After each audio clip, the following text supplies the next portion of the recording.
Hi guys, so we're gonna start styling in CSS. All right. So the first thing we're gonna do is to style the fonts, right?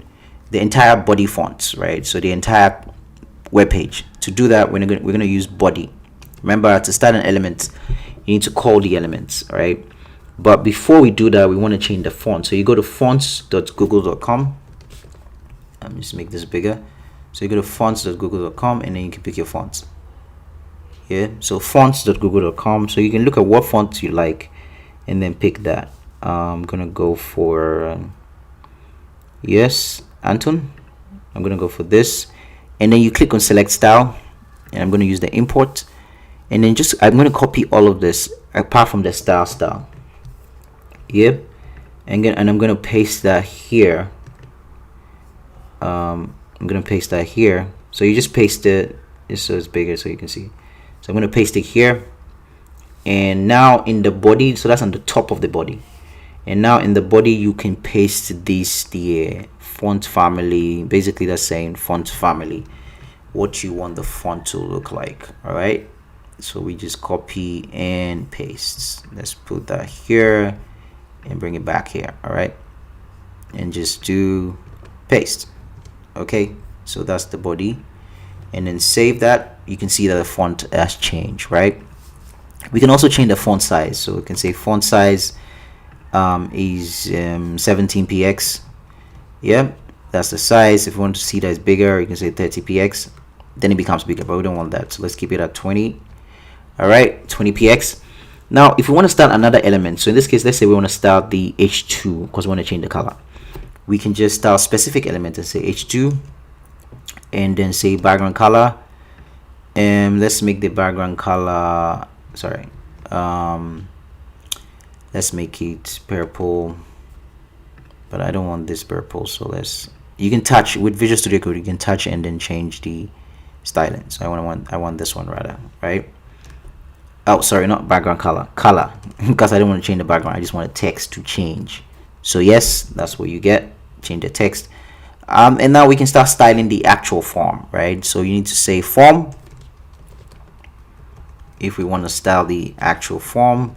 So we're styling the form itself, and so the first thing we want to do is give it a margin and say margin 10%, and then this is 0 auto actually 0 auto. Let's do that. Oh no, we don't want to be auto. Yeah, actually just make it auto for now. All right, so that is basically margin, which is moving elements. So let me just explain that. If I do 20px, it will move the elements down. So that's basically margin. All right, it's moving the elements around. And if I make this not auto and I say 20%, it will move this to the side. All right, but let me just keep it as auto for now. And then padding, and then let's say padding, and let's keep this at 20px. All right, that's the padding. Okay, let's go. And the form, we can check the form's background color just to see the where the form is, so you see the entire form. So that's the entire form. But if we say width equals 50%, for instance, oh, I'm putting in the tag. If we say width equals 50%, for instance, not equals, like HTML is coming to mind. So width 50% and save. It reduces, the size, right? But let's take it with the background color. We don't need the background color. I just wanted to show you that the form is different from the entire page. All right, now we need to style the form input. So let's go to form input. So why are we styling the form input? So the form input has two different elements. So we have input type equals text and input type equals password, and they will both have the same styling. So it just makes sense to style them together, right? So form/input, and do margin. Let's say margin is 10px and 0. Save.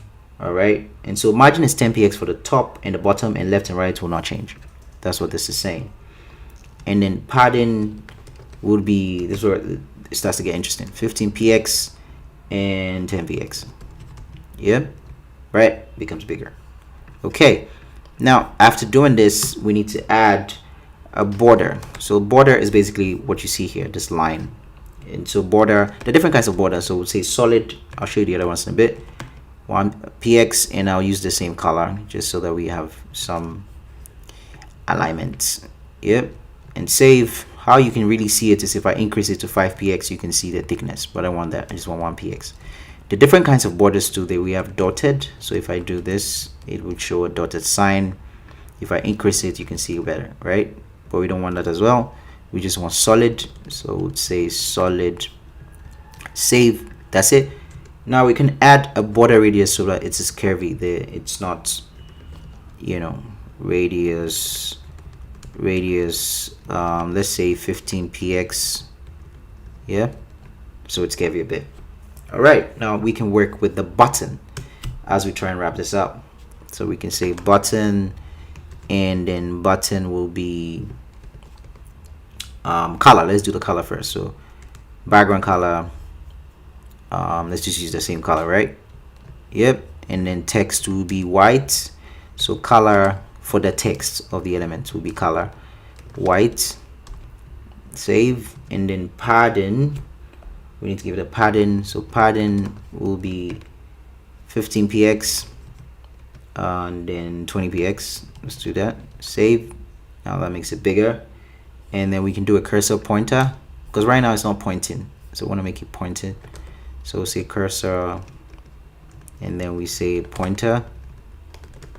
Yeah. Save. Now when we touch, it should point. Yep.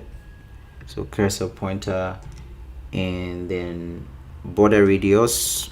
So you want to give it a border radius as well. Border radius 15px. Save. So that's it. In the next, please make sure you do your form and send it to your GitHub. Send us a GitHub link, and I'll see you in the next video.